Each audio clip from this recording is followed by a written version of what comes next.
Le soir de la diffusion de la première émission, je vais au McDo, je suis dans la queue et juste après, il y a deux ados qui parlent de mon passage télé alors que je suis juste derrière. Ils disent, il était fou le magicien avec les cheveux en l'air et tout ça. Et j'ai fait, putain, les meufs qui sont là, qui ne me reconnaissent pas, elles m'ont vu à la télé, quoi. Et elles disent du bien de moi, et je suis juste derrière.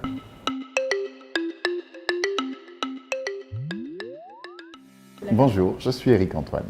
À mes 13 ans, je découvre la plus vieille boutique de magie au monde et j'y achète un bouquin, j'y achète un petit tour et des choses comme ça. Et ma collection augmente et je commence la magie à ce moment-là. Mon parcours scolaire est très chaotique. J'ai redoublé en 6e au collège et ça, c'était un drame pour moi parce que j'ai cru pendant des années que j'étais un imbécile. Et j'ai mis des années à comprendre que j'étais pas con et à accepter que j'étais pas nul. Et donc après, il y a eu la fac, d'abord médecine, un essai, et puis il y a eu une fac de psycho et une fac aussi de littérature théâtrale.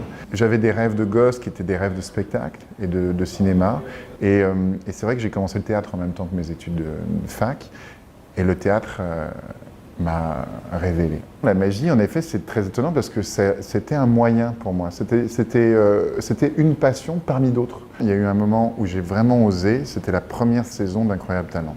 Incroyable Talent a commencé en 2006, donc vraiment à mes 30 ans pile.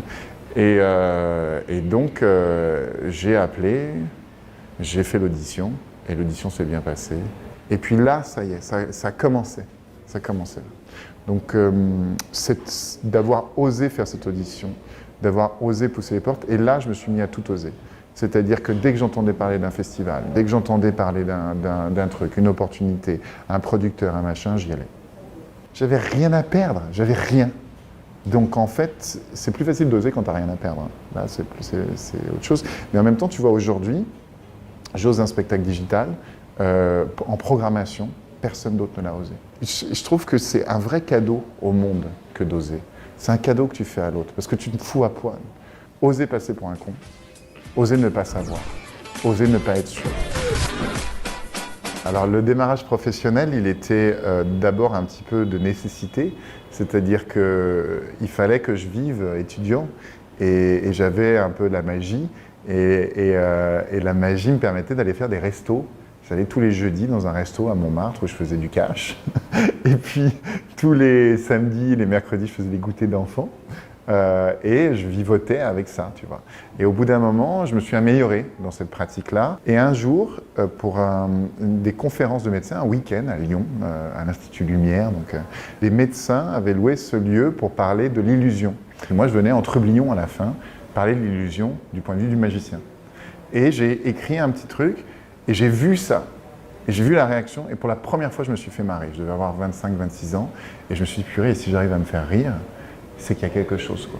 C'est vers mes 30 ans que ça a commencé vraiment à marcher, c'est-à-dire que les salles étaient pleines. C'était long, les 10 ans, entre 20 ans et 30 ans.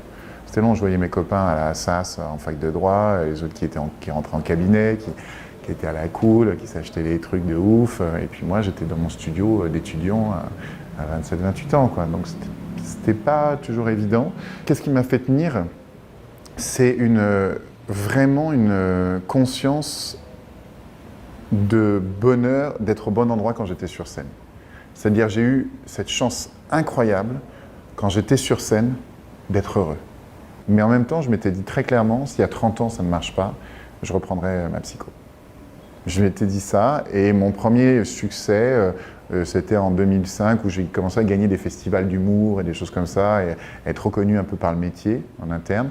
Et là, je me souviens, c'était le festival de Rocancourt, où j'ai gagné le prix du public, le prix du jury, le prix du sponsor. Et là, j'ai dit, ok, je suis pas si nul.